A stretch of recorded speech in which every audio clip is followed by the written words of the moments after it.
Law of conservation of momentum third law of motion का सीधा परिणाम है। क्या आपको थर्ड लॉ याद है? हर एक्शन का एक इक्वल और ऑपोजिट रिएक्शन होता है। जब दो ऑब्जेक्ट्स इंटरैक्ट करते हैं, दूसरे ऑब्जेक्ट पर पहले ऑब्जेक्ट द्वारा लगाई गई फोर्स पहले पर दूसरी ऑब्जेक्ट द्वारा लगाई गई फोर्स के बराबर होगी। अब इन दोनों ऑब्जेक्ट्स को लें जो एक दूसरे की ओर बढ़ रहे हैं। मान लीजिए कि पहली ऑब्जेक्ट का मास m1 है और दूसरे ऑब्जेक्ट का मास m2 है और वो u1 और u2 वेलोसिटी से मूव हो रहे हैं।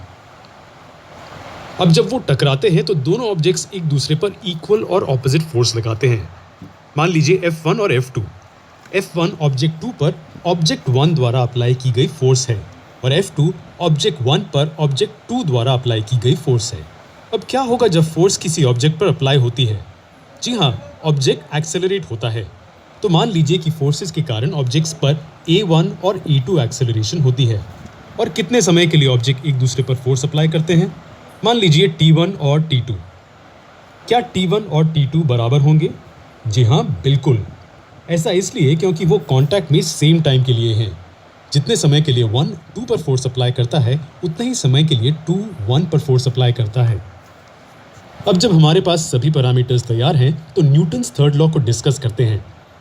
जब दो ऑब्जेक्ट्स इंटरैक्ट करते हैं तो वो एक दूसरे पर इक्वल और ऑपोजिट फोर्स लगाते हैं। इसलिए F1 नेगेटिव F2 के बराबर होगा। अब न्यूटन्स सेकंड लॉ के आधार पर F1 और F2 किसके बराबर होंगे? फोर्स, मास और एक्सेलरेशन का प्रोडक्ट है।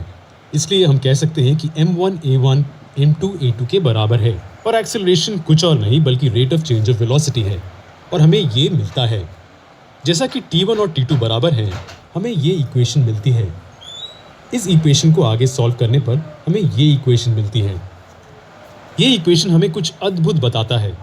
आपको याद है कि मोमेंटम क्या है? मोमेंटम किसी भी ऑब्जेक्ट के मास और उसकी वेलोसिटी का प्रोडक्ट है।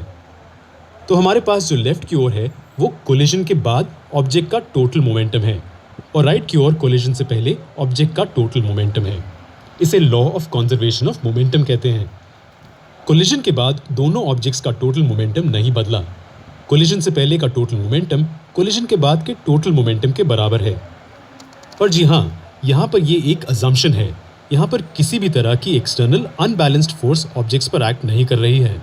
अगले वीडियो में हम इस लॉ से संबंधित कुछ एग्जाम्पल्स को देखेंगे।